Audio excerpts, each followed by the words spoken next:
Charlene Gonda. I like to say that I'm a coder by sunlight and a crafter by moonlight. I've made quite a few LED art pieces over the years, but today I would like to talk about combining LEDs with traditional crafts. I love learning about new crafts. I love learning about the history of them and practicing them. So I also like to put my own spin on it, which usually means I'll put LEDs in it. Let me show you 3 crafts and a quick demo for the last one. So first, who has done some origami before? Raise your hand. Amazing, yes. So one of the first art projects that I've ever shared online is this piece of wall art. It was made with modular origami called Sonobe, and it was connected to Google Home back when that was a cool thing to do. Then in 2020, using the same Sonobe modules, I made these things. And if you ever played Animal Crossing, the design is based on an item in that game. It's this item. And it's actually a clock. This is what it looks like when it's in clock mode. The top one will change colors depending on the time of day. The bottom one will change colors depending on the day of the week. And then the middle one just gently pulses every second just to let you know that time is passing. Now, I didn't say it was a good clock, but it did help do the job of helping me feel that time was passing, which at the time was really tough for me and a lot of other people.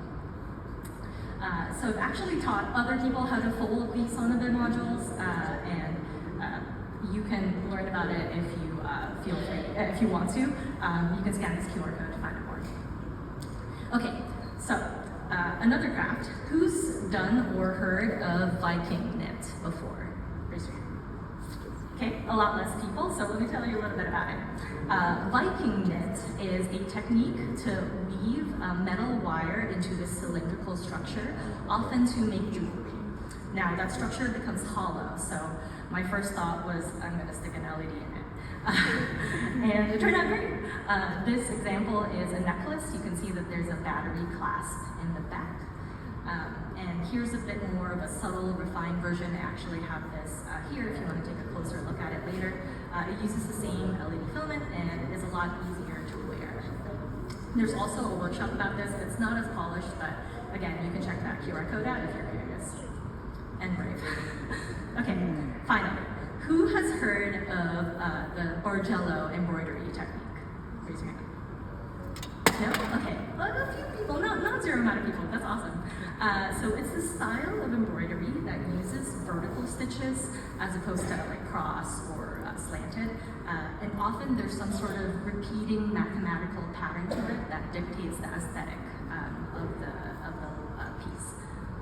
And I have this bag right here. I'm gonna attempt to switch over.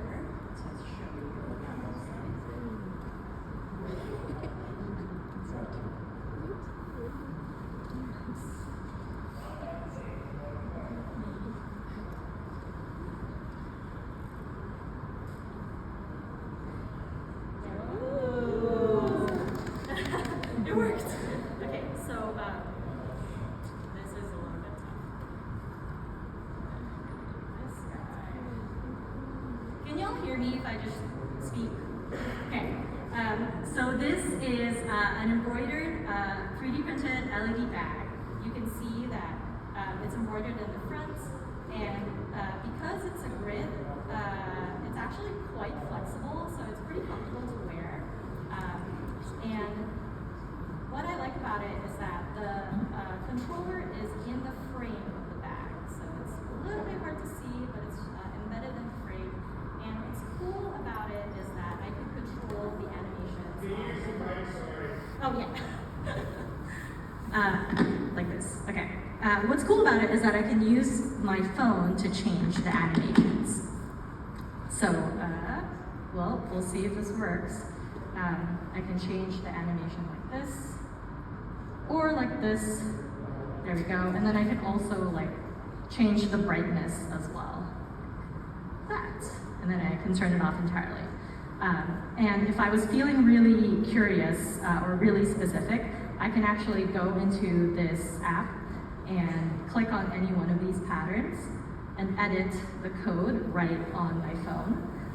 So if you're curious about this specific controller, I didn't actually make it. It's made, called Pixel Blaze, and you can definitely check it out.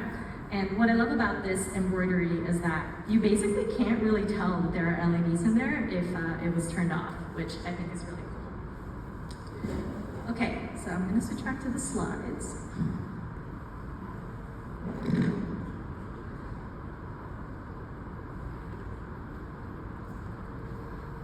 This is the original. Oh, nope.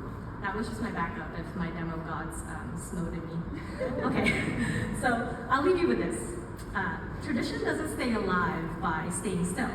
It stays alive by evolving. These crafts that I just talked about have been passed down to us from generations, and every time we mix them with new technology, we make them ours. And then we can keep passing them on along with the joy of practicing them. So I hope our short time today has inspired you to maybe evolve a craft of your own. Thanks.